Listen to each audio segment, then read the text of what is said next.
Firmé los papeles del divorcio sin derramar una sola lágrima. Mi mano no tembló. Mi voz no se quebró. Simplemente tomé el bolígrafo negro que el abogado me extendió, deslicé la punta sobre cada línea marcada con una X roja y escribí mi nombre con la misma tranquilidad con la que alguien firma un recibo en el supermercado. Lucía Mendoza. Esas dos palabras que durante 12 años habían estado unidas a otro apellido, ahora volvían a estar solas, completas. Mi esposo, sentado frente a mí en esa oficina fría que olía a café viejo y a papeles antiguos, me miraba con una mezcla de confusión y algo que podría llamar desilusión. Esperaba gritos, tal vez. Esperaba lágrimas, súplicas, el drama que justificara su decisión. Esperaba que yo me derrumbara para poder salir de allí sintiéndose el héroe de su propia historia, el hombre valiente que finalmente eligió su felicidad. Pero no le di ese placer. No le di nada. Cuando levanté la vista del último papel firmado, nuestros ojos se encontraron por un instante que pareció congelarse en el tiempo. En los suyos vi algo que no esperaba. Miedo. No era el miedo al futuro o a lo desconocido. Era el miedo de quien acaba de darse cuenta de que cometió un error, pero aún no comprende por qué. Me puse de pie. Ajusté mi abrigo gris, ese que él siempre decía que me hacía ver invisible, y caminé hacia la puerta sin mirar atrás. El abogado carraspeó incómodo. Mi ahora ex esposo permaneció sentado, paralizado, con la boca ligeramente abierta como si quisiera decir algo, pero las palabras se hubieran extraviado en algún lugar entre su cerebro y sus labios. Salí a la calle y el aire frío de octubre me golpeó el rostro. La ciudad bullía con su ritmo habitual, indiferente a las pequeñas tragedias personales que ocurrían en sus oficinas y apartamentos.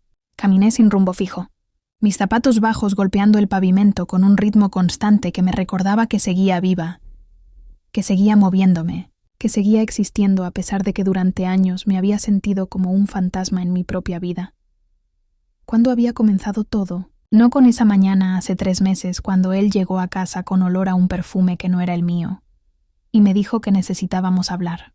No con esa conversación que empezó con «esto no es tu culpa» y terminó con «ella me hace sentir vivo otra vez». No. Todo había comenzado mucho antes, con cada vez que yo había dicho sí cuando quería decir no, con cada sueño que había guardado en un cajón para hacer espacio a los suyos, con cada pedazo de mí misma que había ido dejando por el camino como migas de pan que nunca me ayudarían a encontrar el camino de regreso a casa, porque me había perdido. La Lucía que una vez soñó con ser arquitecta, que dibujaba edificios imposibles en servilletas de café, que creía que podía diseñar espacios que hicieran sentir a la gente que pertenecían a algún lugar, esa Lucía había desaparecido poco a poco. Primero dejé mi trabajo cuando él consiguió esa promoción que requería mudarnos. Es temporal, dije. Encontraré algo allá.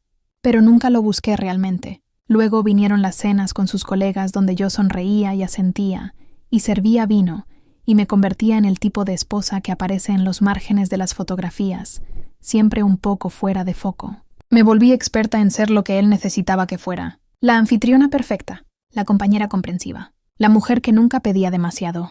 Y en ese proceso de acomodarme a su vida, de hacerme más pequeña para que él pudiera ser más grande, me volví invisible. Primero para él, luego para mí misma. Llegué a un pequeño parque que no recordaba haber visitado antes. Un banco de madera verde me invitó a sentarme y acepté la oferta. Desde allí podía ver un grupo de niños jugando en los columpios, sus risas agudas cortando el aire otoñal como pequeñas campanas de cristal. Una madre joven perseguía a un niño pequeño que corría con los brazos extendidos como si fuera un avión. Una pareja de ancianos caminaba tomada de la mano, despacio, como si tuvieran todo el tiempo del mundo. Y yo estaba allí, en medio de toda esa vida que fluía a mi alrededor, sintiéndome extrañamente separada de todo, como si estuviera observando el mundo a través de un vidrio grueso. Saqué mi teléfono del bolso. Tenía 7 llamadas perdidas de mi hermana y 4 mensajes preguntándome cómo había ido. No respondí. No sabía qué decir, cómo explicarle que me sentía aliviada, cómo hacerle entender que esas lágrimas que ella esperaba ya las había llorado todas hacía mucho tiempo, en noches solitarias mientras él trabajaba hasta tarde, o en mañanas silenciosas cuando me miraba al espejo y no reconocía a la mujer que me devolvía la mirada. El divorcio no era el final de algo, era la confirmación oficial de una muerte que había ocurrido años atrás, tan gradual y silenciosa que ninguno de los dos se había dado cuenta, hasta que ya era demasiado tarde. Guardé el teléfono y cerré los ojos. El sol débil de octubre me calentaba el rostro, y por primera vez en mucho tiempo permití sentir, no tristeza, no rabia, sino algo más profundo y más complejo. El peso de todos los años perdidos, de todas las versiones de mí misma que había enterrado, de todos los tal vez y algún día que había pospuesto indefinidamente. Pero también sentí otra cosa, algo pequeño y frágil que comenzaba a despertar en algún lugar profundo de mi pecho. Era una pregunta, simple pero poderosa. ¿Quién era yo ahora, sin él? Sin el papel de esposa que había interpretado durante tanto tiempo. ¿Quién era Lucía Mendoza cuando nadie estaba mirando, cuando no había que complacer a nadie más que a sí misma? No tenía la respuesta, pero por primera vez en años tenía curiosidad por descubrirla. El apartamento estaba en silencio cuando regresé esa noche, un silencio diferente al que había conocido durante los últimos años. No era el silencio tenso de dos personas que ya no tienen nada que decirse, sino el silencio puro y simple de la soledad completa. Dejé las llaves en el pequeño plato de cerámica junto a la puerta, ese que había comprado en un mercado callejero durante nuestra luna de miel en México. Recordé ese día con una claridad sorprendente. Yo quería ese plato azul decorado con soles amarillos, pero él prefería uno más neutro, más elegante. Terminé comprando el que él quería. Siempre fue así. Pequeñas concesiones que individualmente no significaban nada, pero que juntas habían construido una vida que nunca fue realmente mía. Encendí solo una lámpara en la sala. La luz tenue creaba sombras largas en las paredes casi vacías. Él se había llevado la mayoría de los muebles la semana anterior. No me importó. Cada cosa que salió por esa puerta se sentía como un peso menos sobre mis hombros. Me serví una copa de vino tinto, el bueno que él guardaba para ocasiones especiales y que yo nunca me atrevía a abrir. Esta parecía una ocasión lo suficientemente especial. El primer sorbo fue amargo pero reconfortante. Me senté en el suelo, apoyando la espalda contra la pared blanca, y miré el espacio vacío frente a mí.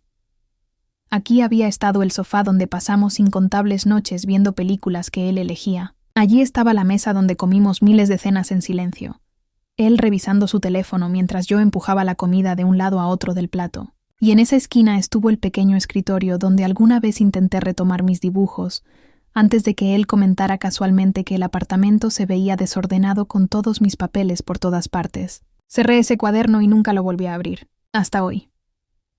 Me levanté con una determinación repentina y caminé hacia el armario del dormitorio. En el estante más alto, escondido detrás de cajas de zapatos que rara vez usaba, encontré lo que buscaba. Mi viejo portafolio de cuero marrón, con las esquinas desgastadas y las iniciales que mi padre había mandado grabar cuando me gradué de la universidad.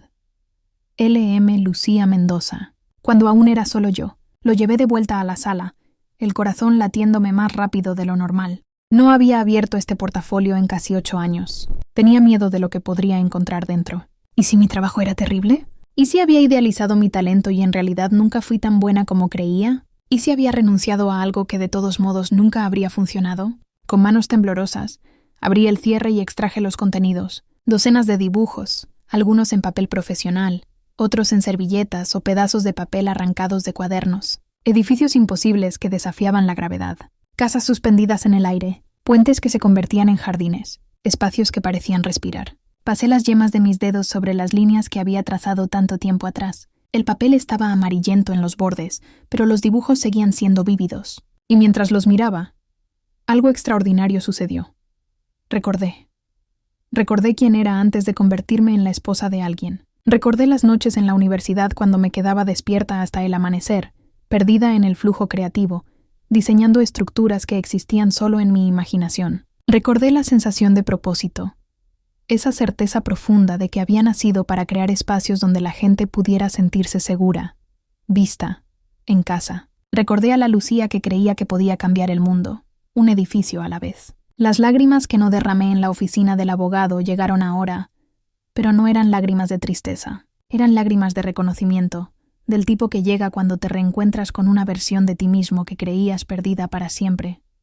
Esa noche no dormí. En lugar de eso, me senté en el suelo de mi apartamento vacío, rodeada de mis dibujos antiguos, y comencé a bosquejar. Al principio mi mano estaba rígida, insegura. Hacía tanto tiempo que no dibujaba que parecía que había olvidado cómo. Pero gradualmente, mientras las horas pasaban y la ciudad dormía afuera de mi ventana, algo comenzó a soltarse dentro de mí.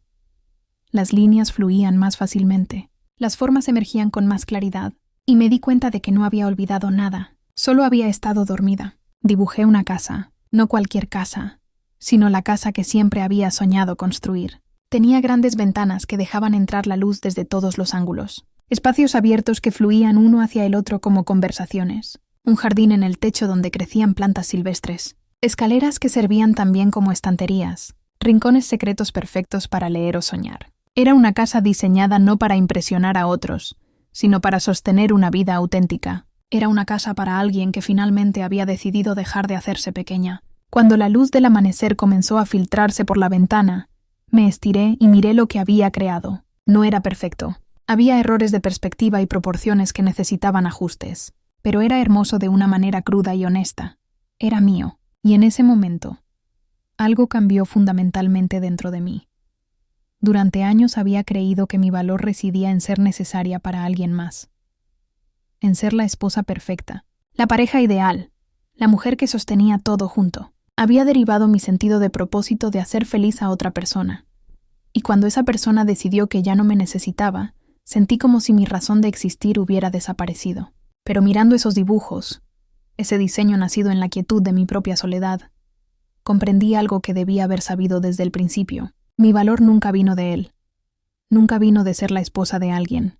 Venía de esto, de mi capacidad de crear, de mi habilidad para imaginar espacios que aún no existían, de mi talento para ver posibilidades donde otros solo veían vacío. Él no me había quitado mi valor cuando se fue. Yo se lo había entregado mucho antes, creyendo la mentira de que una mujer solo importa en relación a alguien más. Los días siguientes se convirtieron en semanas, y las semanas en un mes. Cada mañana me despertaba temprano, antes de que la ciudad comenzara su bullicio diario, y dibujaba. Diseñé casas y edificios, parques y puentes. Algunos diseños eran prácticos, proyectos que tal vez algún día podrían construirse. Otros eran pura fantasía, estructuras imposibles que existían solo para explorar los límites de mi imaginación. Comencé a caminar por la ciudad con ojos nuevos, fijándome en la arquitectura que me rodeaba, en cómo los espacios hacían sentir a la gente. Observaba cómo las personas se movían por diferentes edificios, donde se congregaban, donde evitaban ir. Tomaba notas mentales y las traducía en bocetos cuando llegaba a casa. También comencé a ponerme en contacto con viejos profesores de la universidad. Algunos ya no estaban en el mismo lugar, pero otros respondieron a mis correos con sorpresa y alegría. Uno de ellos, el profesor Ramírez, que siempre había creído en mi trabajo, me invitó a tomar café. Nos encontramos en un pequeño café en el centro, uno de esos lugares escondidos que solo los locales conocen. Él había envejecido, su cabello ahora completamente gris, pero sus ojos seguían teniendo ese mismo brillo agudo que recordaba. Me preguntó qué había estado haciendo todos estos años. Le dije la verdad, que me había perdido en una vida que nunca fue realmente mía, que había dejado que el miedo y la necesidad de ser aceptada silenciaran mi voz creativa, que estaba tratando de encontrar el camino de regreso. Él escuchó sin juzgar. Luego dijo algo que nunca olvidaré. El talento no muere, Lucía, solo duerme. Y tú acabas de despertar. Me mostró el portafolio que había traído. Pasó las páginas lentamente, estudiando cada dibujo con la atención seria que siempre dedicaba al trabajo de sus estudiantes. Cuando terminó, levantó la vista y sonrió. Todavía lo tienes. De hecho, creo que ahora tu trabajo tiene algo que no tenía antes. Profundidad. Madurez. Una comprensión de que los espacios no son solo sobre estética, sino sobre las vidas que se viven dentro de ellos. Esas palabras se alojaron en mi pecho como semillas plantadas en tierra fértil. Me habló de un concurso de diseño que se llevaría a cabo en 3 meses. Era para el rediseño de un centro comunitario en un barrio que necesitaba revitalización. El premio incluía la oportunidad de ver el diseño ganador construido, además de reconocimiento en la industria. Deberías participar, dijo. Tu trabajo merece ser visto. Salí de ese café sintiendo algo que no había experimentado en años. No era solo esperanza. Era más fuerte que eso. Era convicción. La certeza de que finalmente estaba en el camino correcto, el que siempre debía haber tomado. Me sumergí en el proyecto del concurso con una intensidad que me sorprendió a mí misma. Cada mañana me despertaba con el sol, preparaba café fuerte y me sentaba en mi apartamento vacío rodeada de papeles, lápices y sueños. El centro comunitario sería más que un edificio. Sería un espacio que honrara a las personas que lo usarían. Investigué el barrio durante semanas, caminando por sus calles, hablando con los residentes, entendiendo sus necesidades. Conocí a Clara, una mujer mayor que dirigía un programa de lectura para niños en su sala de estar, porque no tenían un lugar adecuado. Conocí a Mateo, un adolescente que practicaba su guitarra en las escaleras del metro porque en su apartamento pequeño molestaba a los vecinos. Conocí a Rosa, una madre soltera que soñaba con tomar clases de arte, pero no tenía dónde dejar a sus hijos mientras lo hacía. Cada persona que conocí añadió una capa a mi diseño. El centro comunitario que imaginé tendría una biblioteca acogedora con grandes ventanas y rincones cómodos para que Clara pudiera expandir su programa. Tendría salas de música con aislamiento acústico donde Mateo y otros jóvenes pudieran practicar. Tendría un área de juegos supervisada conectada visualmente con las aulas para que padres como Rosa pudieran participar en clases mientras mantenían a sus hijos a la vista. Diseñé espacios flexibles que podrían transformarse según las necesidades. Un salón que podría ser tanto lugar de reuniones como espacio de exposición de arte. Jardines comunitarios en el techo donde los residentes pudieran cultivar vegetales y flores. Paredes que servirían como galerías para artistas locales. Cada centímetro del diseño tenía un propósito, una intención de servir a la comunidad que lo habitaría. Pero crear el diseño era solo una parte del desafío. También necesitaba presentarlo de manera profesional. Mis dibujos a mano eran expresivos, pero necesitaban digitalizarse. Necesitaba renders en 3 dimensiones, planos técnicos, especificaciones de materiales. Necesitaba todo lo que había dejado oxidarse durante años de desuso. Me inscribí en tutoriales en línea, reaprendiendo software que había olvidado. Pasaba horas luchando con programas de diseño asistido por computadora, frustrada al principio por mi torpeza, pero gradualmente recuperando la fluidez. Era humillante ser nuevamente una principiante, tener que buscar cómo hacer cosas que alguna vez supe instintivamente. Pero también era liberador. No tenía orgullo que proteger. No tenía que fingir que sabía más de lo que sabía. Podía simplemente aprender, crecer, mejorar. Durante este tiempo, mi exesposo intentó contactarme varias veces. Primero fueron mensajes de texto, casuales al principio. «Hola, ¿cómo estás? Encontré unas cosas tuyas, ¿quieres que te las lleve?» Luego se volvieron más insistentes. «Necesitamos hablar. Creo que cometí un error. ¿Podemos vernos?» No respondí, no por venganza o por querer hacerlo sufrir, sino porque genuinamente no tenía nada que decirle. Esa parte de mi vida había cerrado, y reabrir esa puerta, aunque fuera una rendija, no serviría a ningún propósito. Estaba construyendo algo nuevo, y no podía hacerlo mientras miraba hacia atrás. Una noche apareció en mi puerta. Cuando abrí y lo vi parado allí, con flores en la mano, y esa expresión de arrepentimiento que probablemente había practicado frente al espejo, sentí una curiosa desconexión. Era como mirar a un extraño que casualmente compartía el rostro de alguien que alguna vez conocí. «Lucía, necesito hablar contigo», comenzó. Su voz tenía ese tono de urgencia falsa que solía usar cuando quería algo. No funcionó con ella. Me di cuenta de que cometí un terrible error. Tú eres quien realmente me entiende. Podemos intentarlo de nuevo. Podemos ser mejores esta vez. Lo miré en silencio por un momento largo. Vi todo lo que había sido y todo lo que nunca podría ser. Vi los años que pasamos juntos no con amargura, sino con una claridad casi clínica. Vi cómo me había moldeado a mí misma para encajar en su idea de quién debía ser yo. Y vi cómo él nunca realmente me vio. Nunca se tomó el tiempo de conocer a la persona que era debajo de todas las capas de complacencia. «No», dije simplemente. Él parpadeó, sorprendido por la firmeza en mi voz. «No, pero... Lucía, fuimos felices. Podemos serlo de nuevo. Solo necesitamos intentarlo de verdad esta vez». Sonreí, y no fue una sonrisa amarga. Fue genuina, cálida incluso. «Nunca fuimos felices. Tú estabas cómodo, y yo estaba desapareciendo. Eso no es felicidad. Y no voy a volver a ese lugar. No por ti ni por nadie». «Pero yo te amo», protestó, y casi me dio risa. No porque fuera cruel, sino porque la afirmación era tan vacía. ¿Cómo puedes amar a alguien que nunca conociste realmente? «No me amas», dije gentilmente pero con firmeza. «Extrañas lo que hacía por ti. Extrañas tener a alguien que ponía tus necesidades primero. Extrañas la comodidad de una relación donde nunca tenías que esforzarte realmente porque yo hacía todo el trabajo emocional. Pero eso no es amor. Y ya no soy esa persona». Dio un paso atrás como si lo hubiera golpeado. «¿Cambiaste?», dijo, y había acusación en su voz. «Sí», respondí, «cambié. O más bien, dejé de fingir ser alguien que nunca fui, y es la mejor decisión que he tomado». Cerré la puerta suavemente pero con firmeza. Escuché sus pasos alejándose por el pasillo, y con ellos se fue el último vestigio de la vida que había dejado atrás. No sentí triunfo ni satisfacción vengativa, solo sentí paz. Esa noche trabajé en mi diseño hasta las 3 de la madrugada, refinando cada detalle, asegurándome de que cada elemento sirviera tanto a la función como a la belleza. Y mientras trabajaba, me di cuenta de algo profundo. Durante años creí que necesitaba el amor de otra persona para sentirme completa. Creí que mi valor dependía de ser elegida, de ser querida, de ser necesaria para alguien más.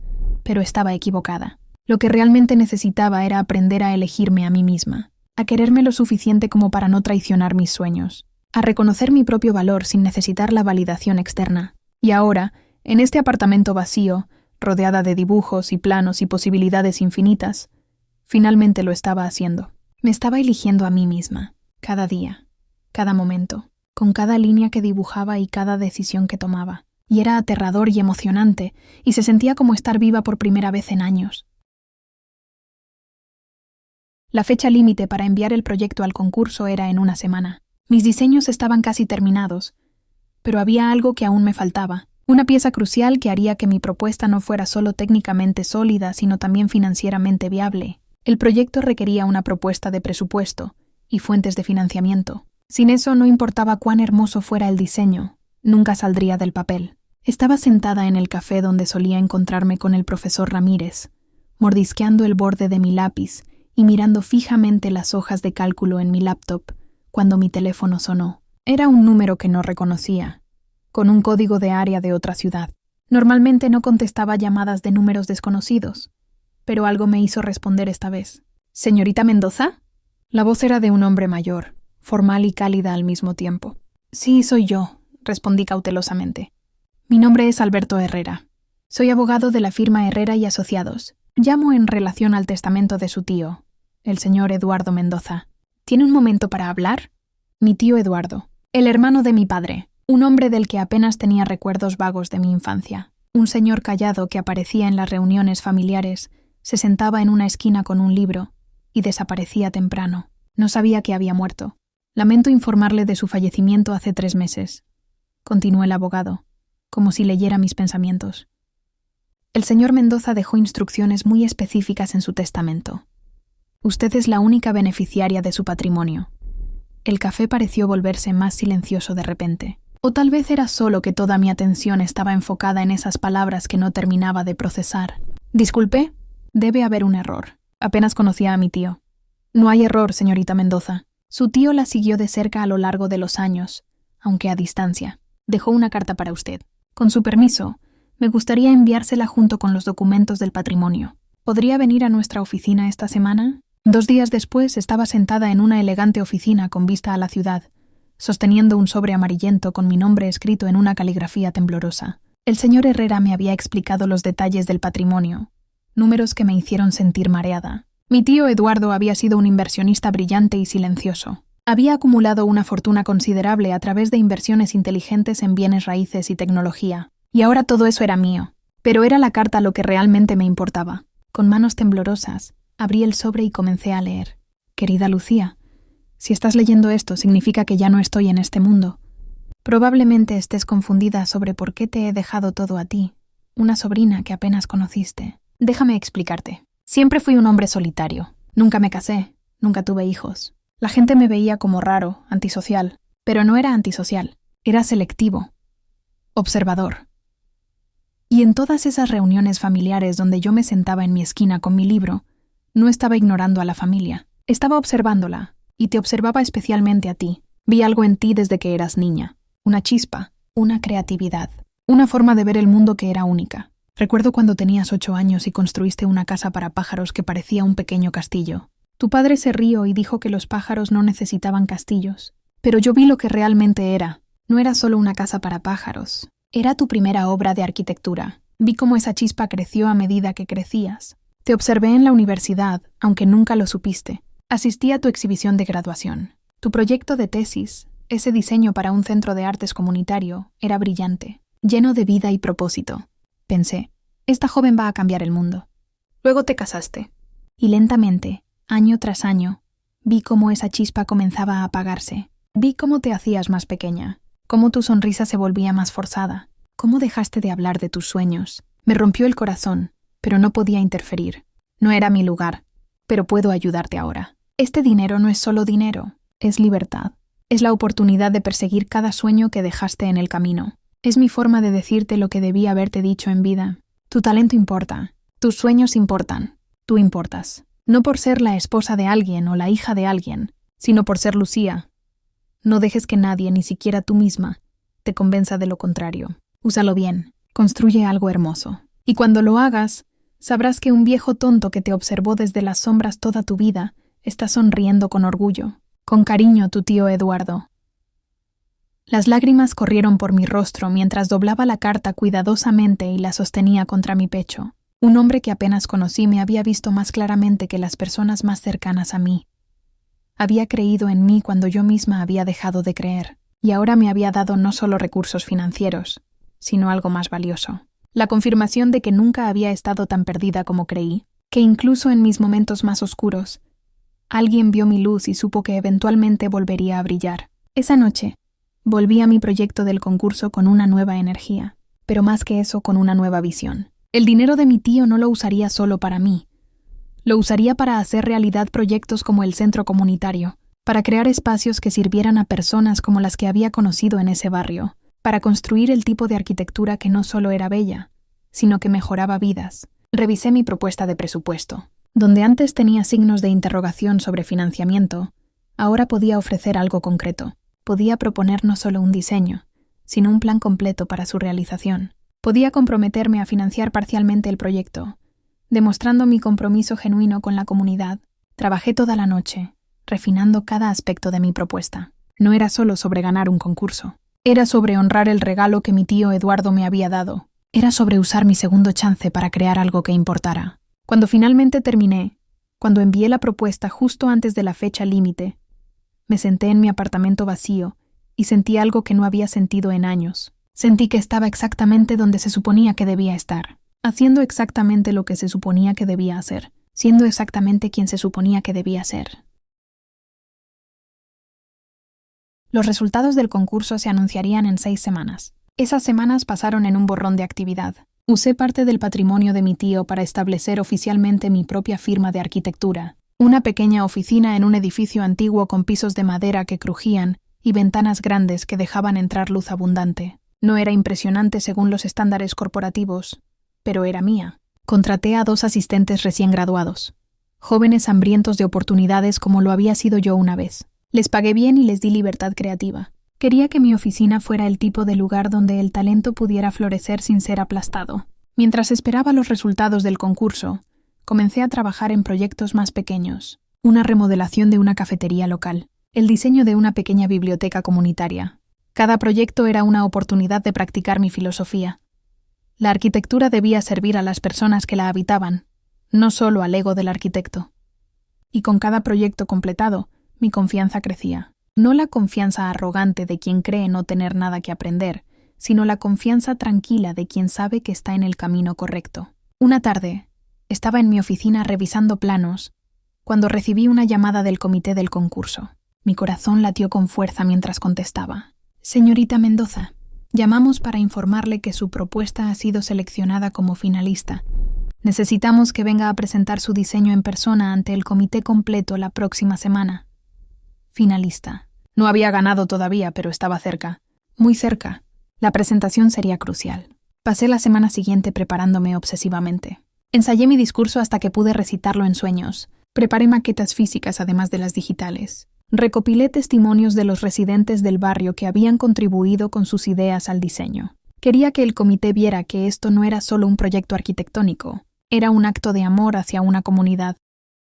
El día de la presentación llegó con un cielo despejado y brillante. Me vestí con cuidado, eligiendo un traje simple pero elegante, que me hacía sentir profesional sin esconder quién era realmente. Mientras me miraba en el espejo antes de salir, vi a alguien que no había visto en años. Vi a una mujer que sabía su valor, que confiaba en su talento, que no tenía miedo de ocupar espacio en el mundo. La sala de presentaciones era intimidante. Arquitectos establecidos con décadas de experiencia presentaban antes que yo. Sus diseños eran técnicamente impresionantes, llenos de materiales costosos y conceptos de vanguardia. Cuando llegó mi turno, caminé al frente con mi portafolio bajo el brazo, el mismo portafolio de cuero marrón con las iniciales que mi padre había grabado. Comencé mi presentación no con especificaciones técnicas, sino con una historia. Les hablé de Clara y su programa de lectura, de Mateo y su guitarra, de Rosa y sus sueños de tomar clases de arte. Les hablé de cómo la arquitectura no era solo sobre crear estructuras hermosas,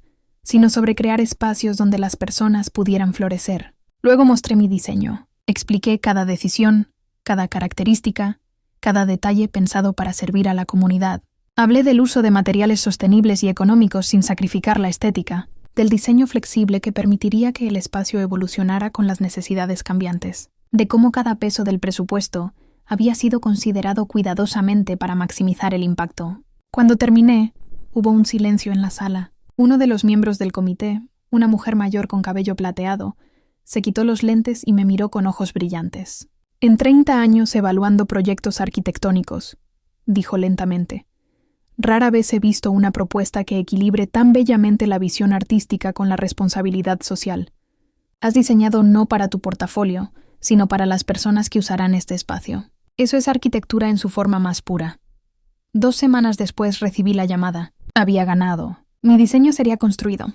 Estaría supervisando personalmente la construcción, y mi nombre estaría en una placa al frente del edificio como la arquitecta principal. Cuando colgué el teléfono no grité ni salté de alegría. En cambio, me senté tranquilamente en mi oficina y dejé que la realidad se asentara. Había vuelto, no solo a la arquitectura, sino a mí misma.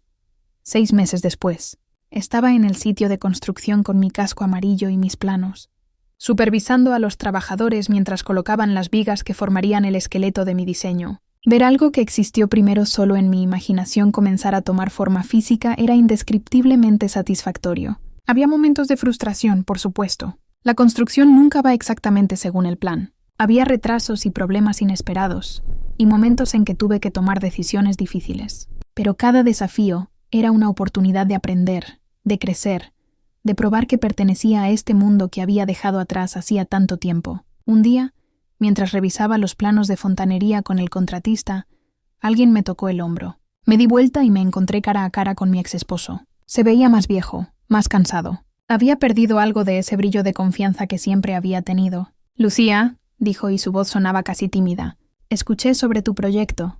Felicitaciones. Siempre supe que eras talentosa». Sonreí educadamente. No sentí ni rabia ni satisfacción, solo una especie de indiferencia neutral. «Gracias», dije simplemente. Hubo un silencio incómodo. Él miró alrededor del sitio de construcción, claramente buscando las palabras correctas. «Debí haberte apoyado más», finalmente dijo. «Cuando estábamos juntos, debí alentarte a perseguir esto. Lo siento». Era una disculpa que una vez habría significado todo para mí. Pero ahora me di cuenta de que ya no la necesitaba. Había seguido adelante tan completamente que su arrepentimiento ya no tenía poder sobre mí. «Aprecio eso», dije genuinamente. «Pero ya no importa. Ambos estamos donde se supone que debemos estar ahora». Asintió lentamente, comprendiendo que realmente no había camino de regreso, que la mujer frente a él era fundamentalmente diferente de la que había dejado. «Te ves feliz», dijo finalmente. «Lo soy», respondí. Y era cierto. No la felicidad superficial de momentos agradables, sino la felicidad profunda y duradera que viene de vivir auténticamente, de usar tus dones, de saber quién eres y no disculparte por ello. Él se fue después de intercambiar algunas cortesías más, y yo volví a mi trabajo, porque eso es lo que era ahora. Trabajo, propósito, una vida construida sobre mis propios términos. El día de la inauguración del centro comunitario llegó bajo un cielo perfectamente azul. Cientos de personas del barrio vinieron a ver el edificio que había sido creado para ellos. Niños corrían por los pasillos brillantes, sus risas rebotando en las paredes. Los adultos exploraban las diferentes salas, tocando las superficies con asombro, como si no pudieran creer que este espacio hermoso estaba realmente disponible para ellos. Clara, la mujer que dirigía el programa de lectura, me encontró entre la multitud. Tenía lágrimas en los ojos mientras me abrazaba. «Gracias», susurró. «Gracias por vernos, por escucharnos, por crear esto para nosotros». Esas palabras valían más que cualquier premio o reconocimiento profesional. Cuando el discurso oficial comenzó y me pidieron que hablara, me paré frente al micrófono y miré las caras de la gente que llenaba el espacio que había diseñado. Y comencé a hablar no solo sobre arquitectura, sino sobre transformación. «Hace un año», dije, «yo era una mujer que había perdido su camino. que había dejado que el miedo y la necesidad de aprobación silenciaran su voz, que se había hecho tan pequeña que casi desapareció por completo. Y luego algo cambió, no porque alguien me rescatara, no porque las circunstancias se alinearan mágicamente, sino porque tomé una decisión. La decisión de elegirme a mí misma, de creer en mi valor incluso cuando nadie más lo hacía, de perseguir mis sueños incluso cuando el camino era aterrador e incierto. Este edificio no es solo un centro comunitario. Es un monumento a lo que es posible cuando te niegas a permanecer invisible, cuando decides que tu voz importa, que tus sueños importan, que tú importas. Y quiero que cada persona que entre por estas puertas recuerde eso. No importa quién te haya dicho que eras demasiado de algo o no suficiente de algo más. No importa qué sueños hayas enterrado o qué versiones de ti mismo hayas escondido para complacer a otros. Siempre, siempre es posible volver a encontrarte, reconstruirte, renacer. La multitud estalló en aplausos, y mientras estaba allí, absorbiendo ese momento, pensé en la mujer que había firmado esos papeles de divorcio sin derramar una lágrima. Mi exesposo había esperado que me derrumbara, que suplicara, que le demostrara cuánto lo necesitaba, pero yo sabía algo que él no sabía entonces. Sabía que no estaba perdiendo nada, estaba ganando todo. Estaba ganando la oportunidad de redescubrir quién era sin las cadenas de las expectativas de otra persona. Estaba ganando la libertad de perseguir mis sueños sin disculpas. Estaba ganando mi vida de regreso. Y esa es la razón por la que no lloré. No porque no me importara, sino porque en algún nivel profundo ya sabía que esto no era un final, era un comienzo. Esa noche, después de que todos se fueron, me quedé sola en el centro comunitario. Caminé por los pasillos en silencio, tocando las paredes que había diseñado, mirando a través de las ventanas que había colocado específicamente para capturar la luz del atardecer, y sentí la presencia de mi tío Eduardo, ese hombre callado que me había visto cuando nadie más lo hacía. Lo hice, susurré al espacio vacío. Construí algo hermoso, tal como dijiste que lo haría. En mi bolsillo mi teléfono vibró. Era un mensaje de mi hermana. Estoy tan orgullosa de ti. Mamá también lo estaría. Sonreí, las lágrimas finalmente llegando. Pero eran lágrimas de alegría, de gratitud, de asombro ante el viaje que había hecho desde ese día en la oficina del abogado hasta este momento. La vida es extraña. A veces las cosas que parecen ser las peores tragedias resultan ser los mayores regalos. El divorcio que me rompió el corazón también me liberó. La pérdida que pensé que me destruiría en realidad me salvó, porque me forzó a enfrentar la verdad que había estado evitando durante años. Que no puedes construir una vida significativa sobre la base de hacerte más pequeña para que otros se sientan más grandes. Que el amor que requiere que pierdas pedazos de ti misma no es amor en absoluto. Y que a veces, el acto más valiente no es quedarse y luchar, sino soltar y caminar hacia lo desconocido con la fe de que algo mejor te espera. Salí del edificio y cerré con llave, pero antes de irme, coloqué mi mano sobre la placa de bronce junto a la entrada. Centro Comunitario Esperanza. Arquitecta, Lucía Mendoza. Mi nombre, mi trabajo, mi legado. Y mientras caminaba por la calle bajo las estrellas, me di cuenta de que finalmente había encontrado lo que había estado buscando toda mi vida. No en los brazos de otra persona, no en la aprobación externa, sino aquí, dentro de mí misma. Había encontrado mi hogar, y era hermoso. Si esta historia tocó algo en tu corazón, si te recordó que nunca es demasiado tarde para elegirte a ti mismo, para perseguir tus sueños, para reconstruir tu vida sobre tus propios términos, déjame un comentario compartiendo tu propia historia de transformación. Y si conoces a alguien que necesite escuchar este mensaje hoy, comparte esta historia con ellos. Porque todos merecemos recordar que somos más de lo que otros ven en nosotros, que nuestros sueños importan, que nosotros importamos, siempre.